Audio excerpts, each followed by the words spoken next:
Hello friends, welcome to Advanced Astrology. Today's topic of discussion is the study of Venus. Venus is one of the most important, बल्कि you can say कि the most important planet in the Vedic system of Jyotish. Okay, तो Venus is basically the attraction, the आकर्षण, basically everything जिसकी तरफ भी हम attraction feel करते हैं ना, तो basically the life is based on the attraction. अगर अट्रैक्शन लाइफ से ख़त्म हो जाए तो समझो लाइफ ही ख़त्म हो गई. तो बेसिकली द स्ट्रॉन्गेस्ट थिंग जिसके लिए हम अलाइव हैं वो अट्रैक्शन है. तो कॉलपुरुष में second house and seventh house, अगर आप second house is basically the wealth, material wealth, अपना physical wealth, and seventh house is the opposite sex. तो आप अपने वर्ल्ड वाइड भी देख लें, सबसे ज़्यादा जो मतलब अट्रैक्शन है वो किस चीज़ के लिए है, वो है फॉर द मनी. मतलब अगर आप दो चीज़ों को दुनिया से निकाल दो, मतलब आप दुनिया से पैसे को निकाल दो और औरत को निकाल दो, मतलब यू कैन से कि ऑपोजिट निकाल दो, सेक्स वगैरह बात है, मेल के लिए फीमेल और जो है फीमेल के लिए मेल. तो अगर हमारे लिए इस वर्ल्ड में मतलब ऑपोजिट सेक्स खत्म हो जाए, वेल्थ खत्म हो जाए, तो हम तो कहेंगे भाई जीने का कोई अपना फ़ायदा है ही नहीं. ठीक है, तो फिर तो समझो कि जैसे दुनिया खत्म होगी. तो basically Venus is the king जो सस्टेन करता है लाइफ को, जो यू कैन से कि डिज़ायर करता है जनरेट. ओके, तो वैसे कुछ लोग कहते हैं कि जी मार्स करता है डिज़ायर जनरेट. मैं कहता हूँ नहीं, जो डिज़ायर जनरेट करता है वो वीनस है. ओके, क्योंकि Venus is basically over sperm. ठीक है, और जो डिज़ायर हमारे अंदर एक ये सेक्स की डिज़ायर जब होती है क्रिएट, तो वो हमारे स्पर्म के थ्रू होती है. हमारा स्पर्म अंदर से हमें करता है क्लिक के, मतलब वो किसी चीज़ से अटैच होना चाहता है. ओके, तो वो जो पावर है वो होती है वीनस की. Venus is basically in the attractive mood. Venus हमें अट्रैक्ट करके लेके जाता है टुवर्ड्स वेल्थ और टुवर्ड्स अपोजिट सेक्स. ये इंसान का एक कॉमन थीम है. मतलब आप मूवी देख रहे हैं, जब भी आप अपोजिट जो सेक्सेस को देखते हैं तो हमें एक अट्रैक्शन फील होती है, हमारा माइंड एक अट्रैक्शन फील करता है, हमारी सेंसेस ज़रा हाई हो जाती हैं. ओके, तो Venus is basically the attraction. Okay, तो अगर को एजुकेशन सिस्टम है तो मतलब तो यू कैन से कि द गर्ल्स एंड बॉयज अगर वो मतलब टीन एज में भी हैं तो मतलब उनमें अट्रैक्शन वही रहती है. मतलब वो उनकी अपना फ्रेंडशिप्स और आपस में दे फील मोर इजी अगर सेपरेट क्लासेस हों. तो जैसे मॉडर्न एरा है तो को एजुकेशन इज मतलब स्लोली मतलब growing in the Asian countries also. Okay, तो इसकी एस्ट्रोलॉजिकल सिग्निफिकेंस क्या है, तो थोड़ी उस पर बात अपना लेते हैं करके. Basically second house is the wealth for the physical nature और material nature. Okay, and seventh house is basically the attraction for the physical things और you can say alive things. Okay, तो अब इसमें दोनों में जो है ना एस्ट्रोलॉजिकली हम उसको डिफाइन कर लेते हैं कि सेकेंड हाउस और सेवंथ हाउस का प्लैनेट उसकी सिग्निफिकेशन हमेशा आपको अपनी तरफ अट्रैक्ट करेंगे. ओके, सपोज अगर आपका सैटर्न आ जाता है in the seventh house. Okay, अब सैटर्न कारक है of the sixth house, eighth house, twelfth house. तो ये लोग जान के मुसीबतें अपने आप में मोल ले लेंगे. मतलब इनके लिए किसी प्रॉब्लम में एंटर होना, एक तो इन पे प्रॉब्लम्स आएंगी भी ज़्यादा, क्योंकि सैटर्न इज एस्पेक्टिंग द लगना. तो लगन को अगर एस्पेक्ट हो गया तो ये तो चीज़ डेफिनेट है कि लाइफ प्रॉब्लमेटिक होएगी.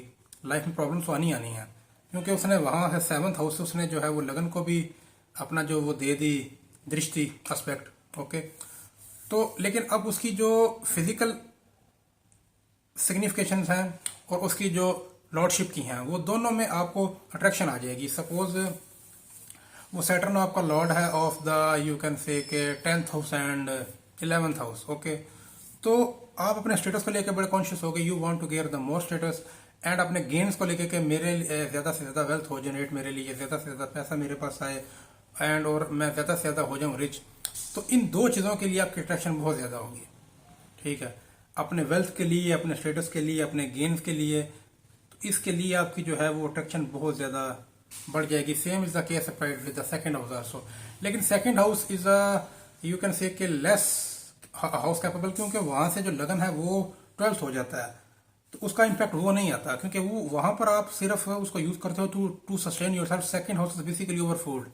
ये मैं बैठा ना तो जो मेरी सराउंडिंग्स है ना, जो जिनमें मैं सर्वाइव कर रहा हूँ, ये एयर है और ये लाइट है, तो जो मैं सर्वाइव कर रहा हूँ वो मेरा सेकेंड हाउस है. ठीक है, तो वो मुझे मतलब सिर्फ इतना सस्टेन कर रहा है कि मैं मतलब जो है ना यू कैन से कि मैं सरवाइव कर सकूं। लेकिन सेवन्थ हाउस है वो मेरी वृद्धि कर रहा है या मुझे एक्सपेंड कर रहा है। अगर जब मैं यहाँ से निकल कर बाहर चला जाऊंगा तो जब वर्ल्ड मेरे लिए ओपन हो जाएगी तो वो मेरा होगा सेवन्थ हाउस। और जाहिर बात है मैं इधर नहीं बैठा रहूंगा, मैं बाहर भी निकलूंगा। तो ऐसी लाइफ का फेज होता है कि मतलब हम जहाँ पर पैदा होते हैं वहां पर फिर हमने मतलब जॉब करते हैं, मैरिज होती है, फिर हम मतलब लाइफ में आगे जाते हैं। तो वो जो हमारी एक्सपेंशन होती है ना वो डिफाइन करता है हमारा 11 मतलब सेवन्थ हाउस। और वहां पर अगर 11th का लॉर्ड हो जाए, 10th का लॉर्ड हो जाए या 9th का लॉर्ड हो जाए तो वो उन चीज़ों को लेकर हमारी जो लाइफ में एक्सपेक्टेशन है वो बड़ी हाई हो जाती हैं। आप किसी का भी देख लें, अगर 10th Lord in the 7th house होगा, 11th हाउस, तो उसको अपने यू कैन से कि अपना प्रोफेशन को लेके, अपने इमेज को लेके, अपने स्टेटस को लेके, अपनी वेल्थ और गेन्स को लेके उसकी एक्सपेक्टेशन बहुत हाई होंगी। अब वो फुलफिल होती हैं नहीं होती वो तो मतलब एक बात की बात है, उसके लिए फिर एक एनालिसिस है required. But you can say कि 7th हाउस में जो भी प्लेनेट आ गया ना, क्योंकि वहां से वो लगन को करता है दृष्टि, अपनी पूरी जो अपना इम्पैक्ट के साथ सिग्निफिकेशन को ट्रांसफर भी करता है। और वहां पर जो है हमारे लिए अट्रैक्शन करता है जनरेट, यानी कि 7th house is basically over attraction towards expanding. क्योंकि इंसान बेसिकली एक्सपेंड कर, जैसे हम मतलब एक बच्चा पैदा होता है, उसकी हाइट होती है यू कैन से के 1/2 फीट, 1 फीट, फिर 2 फीट 3, यानी कि हम अपनी लाइफ में एक्सपेंड कर रहे होते हैं। तो 7th house is basically the ultimate expansion, जहां पे हम अपने आप को मैक्सिमम जो है ना वो एक्सपेंड अपना अपना चाहते हैं करना। ओके, तो डेट्स वाई मतलब इंसान की नेचर है कि हम मैक्सिमम, वो फिर चार्ट पे डिपेंड होता है कि आप कितना ज्यादा एक्सपेंड करने की आप में है क्षमता है या कितनी आप में एबिलिटी है। बट ये चीज डेफिनेट है कि 7th house is your basically your growth, your expansion, कि how much 7th is basically the fame also. आप आपकी लाइफ में फेम कितना आएगा, basically this is also defined by the 7th house. और अब मजे की बात है कि मतलब लगना लॉर्ड को भी इन द 7th हाउस बुरा नहीं मानते एस्ट्रोलॉजर्स। तो इसकी एक बहुत बड़ी रीजन है कि 7th हाउस से उसकी एस्पेक्ट आ जाती है, यानी कि आप अपने अपना डी ट्रैक तो होगे लाइफ में। हालांकि लगना Lord in the 7th house create many problems in the life, लेकिन आप फिर बैक आ जाते हो।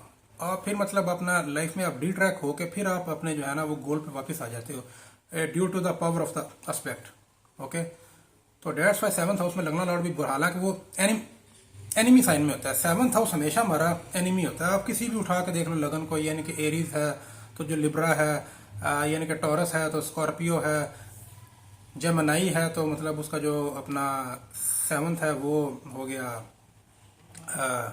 सजिटेरियस। तो 7th हाउस हमेशा हमारे लिए एनिमी का काम करता है, ठीक है, बट स्टिल वो हमें ग्रोथ देता है। तो ये एक बहुत बड़ा you can say it's a paradox, या you can say you can say paradox कह लें या एक अल्टीमेट कह लें, अपना रियलिटी कह लें कि 7th हाउस जो है वो हमारा एनिमी भी है लेकिन हमारी अल्टीमेट जो ग्रोथ है वो भी है, ठीक है। तो डेट्स वाई मतलब 7th हाउस में जब भी, और डेट्स वाई 7th हाउस में एक्सॉल्टेड प्लैनेट्स कभी भी अच्छा काम नहीं करते। आप किसी का एक्सॉल्टेड प्लैनेट देख लो इन द 7th हाउस तो वो बहुत उसके लिए जो है ना प्रॉब्लम्स लेके आएगा। अगर मेलिफिक है तो ज्यादा लेके आएगा प्रॉब्लम्स, ठीक है।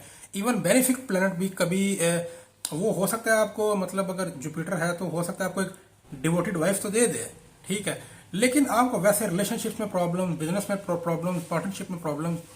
7th हाउस के लिए जो बेस्ट प्लैनेट है वो है नीच का ग्रह, और अगर वो मेलिफिक है तो वो ज्यादा बेटर है। ओके, मतलब 7th हाउस में एक्सॉल्टेड प्लैनेट होना ऐसा ही है जैसे एक डब्लिकेटेड प्लैनेट हो इन द लगन, यानी कि लगन में जब भी कोई प्लैनेट आता है अगर वो डब्लिकेटेड हो तो वो कैसा होगा, मतलब जाहिर बात है वो आपके लिए हेल्थ के लिए, फिजिकल नेचर के लिए, आपकी डिसीजन मेकिंग के लिए वो मतलब इतना अच्छा नहीं होगा। तो डेट्स वाई 7th हाउस में कभी भी एक्सॉल्टेड प्लैनेट नहीं होना चाहिए। ये थंब रूल है, आप कहीं पे भी अप्लाई कर लें। 7th हाउस में जब भी अपना एक्सॉल्टेड प्लैनेट आएगा वो आपके लिए प्रॉब्लम्स के भंडार लेके आएगा, कि मतलब एक यू कैन से ना खत्म होने वाले प्रॉब्लम्स लेके आएगा आपकी लाइफ में। ओके, लेकिन अगर नीच का ग्रह आएगा तो प्रॉब्लम्स वो भी लेके आएगा, लेकिन विद रिस्पेक्ट टाइम वो उसको सॉल्व भी करेगा स्लोली स्लोली स्लोली स्लोली, मतलब आप उन प्रॉब्लम्स आपके लिए सॉल्व होती जाएंगी। और अगर लॉर्डशिप्स हैं तो लॉर्डशिप्स हमेशा अच्छी आनी चाहिए। अच्छी लॉर्डशिप से मुराद है कि वहां पर अगर लगना लॉर्ड आ जाए, या यू कैन से कि वहां पर 9th लॉर्ड आ जाए, 10th आ जाए, 11th आ जाए, तो मतलब उन चीजों के लिए, उन चीजों को आप बड़ा ना सीरियसली लेते हो लाइफ में। सेवन्थ हाउस में जो भी चीज़ के आपको होता है कि यार ये चीज़ें मुझे एक्सपेंड करेंगी, वृद्धि होगी मेरी, इन ही चीज़ों के थ्रू मैं लाइफ में आगे जाऊंगा। क्योंकि अल्टीमेटली मतलब हमारा जो गोल है वो सेवन्थ हाउस है। Seventh house is basically over goal in life, कि मतलब अल्टीमेटली हमने एक्सपेंड करना होता है लाइफ में। इनके मैरिज होगी, अपना होगी एजुकेशन, हमारा कैरियर हो गया, तो अल्टीमेटली ये हमारी एक्सपेंशन हो रही होती है। तो वो सेवन्थ हाउस डिफाइन करता है कि how much over expansion is. Okay, तो ये सेवन्थ हाउस के पास ये मतलब, और वहाँ पर अगर अपना 10th लॉर्ड बैठ जाए, 11th लॉर्ड बैठ जाए, तो अल्टीमेटली जो मतलब जो है ना हमारे कैरियर में जो है ना वो एक्सपेंशन होती है, हमारे गेम्स में होती है एक्सपेंशन। और वहाँ पर अगर 6th लॉर्ड बैठ जाए, 12th लॉर्ड बैठ जाए, तो अल्टीमेटली हमारे जो एनिमीज हैं ये हमारे लॉसेस में होती है एक्सपेंशन। और वो हमारे माइंड को, क्योंकि वो दृष्टि आ जाती है लगन पे, तो मतलब वो फुल इम्पैक्ट, मतलब वो हमें मेंटली भी टीज करती है और फिजिकली भी हमारे जो होते हैं एनिमीज होते हैं मल्टीप्लाई, हमारे लॉसेस होते हैं मल्टीप्लाई, और अल्टीमेटली हमें वो डंप करते हैं। ठीक है, तो लॉर्डशिप्स भी अच्छी होनी चाहिए, और अगर नीच के थ्रू हैं तो वो उससे भी अच्छी हैं।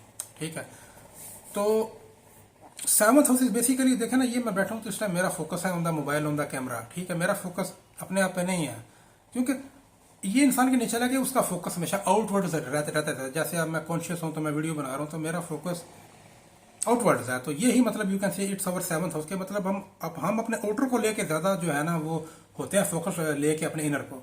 इनरली तो बहुत रेयर ह्यूमंस हैं, वो तो फिर स्पिरिचुअल या योगीज हो गए जो जो अपना जो इनर को लेके होते हैं कॉन्शियस। तो हम अपने आउटर वर्ल्ड, तो seventh house basically over all over out, यानी कि सेवंथ हाउस को लोग ने मतलब एक मैरिज का हाउस बना दी। ये मैरिज का हाउस भी है, ये नहीं है कि ये मैरिज का हाउस नहीं है।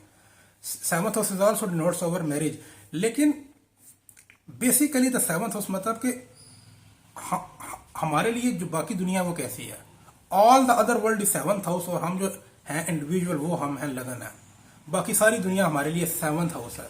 ओके, तो जो सेवंथ लॉर्ड है वो बेसिकली ज्यादा इंपॉर्टेंट होता है फॉर द मैरिज। बेसिकली जो सेवंथ हाउस है वो तो पूरी दुनिया हमारे लिए जो है वो सेवंथ हाउस है, और बेसिकली हम जो है वो आर द लगना। ओके, तो सेवंथ हाउस में नीच का अगर अच्छा काम करता है, पहली तो बात ये होगी। और दूसरा, अगर लॉर्डशिप्स हैं अगर बेटर हैं 10th 11th या 9th की, तो डेट्स गुड। ठीक है, तो हमारी उनको लेके जो है ना मतलब हम उनको ये, लेकिन सेवंथ हाउस एक स्ट्रेस का हाउस भी है। क्यों? क्योंकि मतलब हमारी जो चिंता है या जो यू कैन से कि हमारे जो क्योंकि ये जब लगन पे आती है एस्पेक्ट, तो वो हमेशा लगन पे जो चीज़ भी करेगी एस्पेक्ट वो हमेशा उसको कॉन्शियस रखेगी। ठीक है, यानी कि वो जैसे कहते हैं ना कि नींद नहीं आती अगर वो अपना बिस्तर पे कांटे हों तो नहीं आती नींद, तो एस्पेक्ट भी ऐसे ही काम करती है। जिस प्लेनेट की एस्पेक्ट आ जाए कि ऑन द लगना, आप देखेंगे कि उस प्लेनेट की दशा में आपकी जो है ना वो आपका सुकून डिस्टर्ब हो जाएगा बहुत ज्यादा।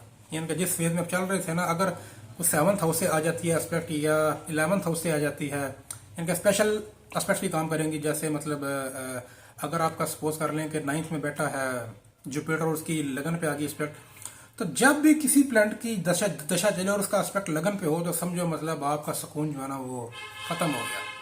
स्पेशली अगर वो मेलिफिक है तो फिर वो ज्यादा बेनिफिट भी देगा। यानी कि बेनिफिट अगर अच्छे तरीके से अच्छा उठो काम करो, यानी कि जब भी कोई प्लेनेट की दशा चले और उसकी लगन पे आ रही हो एस्पेक्ट, तो समझो कि मतलब आपके काम करने का वक्त आ गया भाई। ओके, तो फिर वो लॉर्डशिप्स का जैसे मैंने बता दिया कि सेवंथ हाउस जो है बेसिकली लगन तो we are as a individual, यानी कि एज ए इंडिविजुअल मैं जितना भी मतलब कैपेबल हूँ, लेकिन अगर मेरी एक्सपेंशन ही नहीं है, मेरी ग्रोथ ही नहीं है, मेरी जो वृद्धि है वही नहीं है, तो मेरा सारा टैलेंट जो है वो डंप हो जाएगा।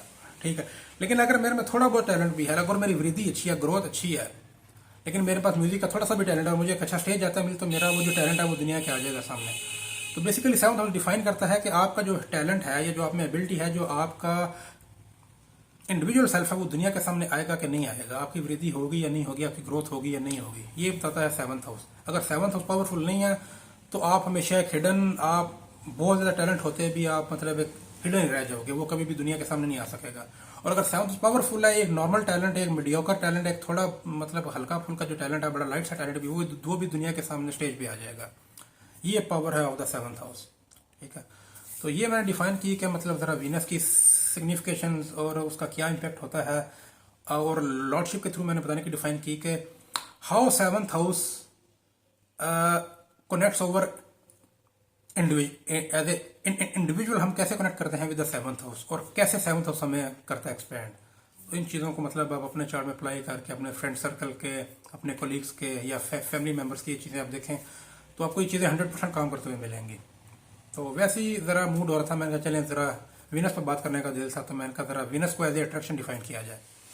तो ये मैंने डिफाइन किया वीनस को एज ए अपना अट्रैक्शन। तो वीडियो के लिए थैंक यू। कोई भी क्वेश्चन हो तो आप कमेंट बॉक्स में पूछ सकते हैं। Thank you.